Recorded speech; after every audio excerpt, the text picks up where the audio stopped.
Cher Scorpion, ce tirage ressemble à une conversation qui n'a jamais vraiment eu lieu, mais qui continue pourtant de vivre dans votre tête.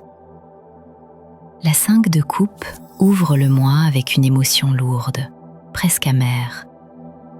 On dirait que quelque chose vous a déçu profondément, pas seulement dans les faits, mais dans ce que vous aviez imaginé autour de cette histoire.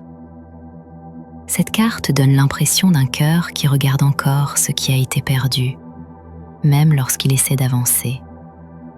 Et honnêtement, le Scorpion n'oublie jamais totalement ce qui l'a touché profondément. Puis surgit l'As d'épée, et là, le tirage devient beaucoup plus tranchant, comme si une vérité allait enfin couper le brouillard. Cette carte parle d'une prise de conscience brutale, d'un déclic, d'une parole qu'on ne peut plus retenir, ou d'une vérité qu'on finit enfin par regarder en face. Il y a ici une énergie de lucidité très forte.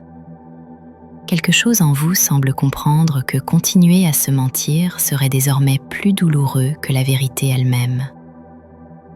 Puis vient la 5 d'épée, et cette carte est particulière, parce qu'elle parle des conflits où personne ne gagne vraiment.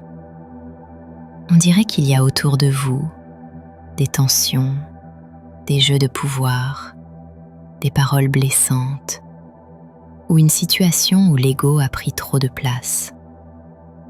Le Scorpion pourrait ressentir ce mois-ci le besoin de protéger son énergie, plutôt que de continuer certaines guerres émotionnelles épuisantes. Car parfois, avoir raison ne répare pas le cœur. Et enfin, apparaît le roi de bâton. Et cette carte change complètement votre posture. Après les blessures, les vérités et les tensions, le roi de bâton vous pousse à redevenir le centre de votre propre vie. Cette énergie parle de confiance retrouvée, de magnétisme, de leadership, et surtout d'un retour du feu intérieur. Ce tirage donne l'impression que juin vous pousse à sortir d'un ancien rapport de force émotionnelle, comme si votre âme commençait enfin à comprendre que votre pouvoir ne se trouve pas dans ce que vous retenez, mais dans ce que vous osez enfin devenir.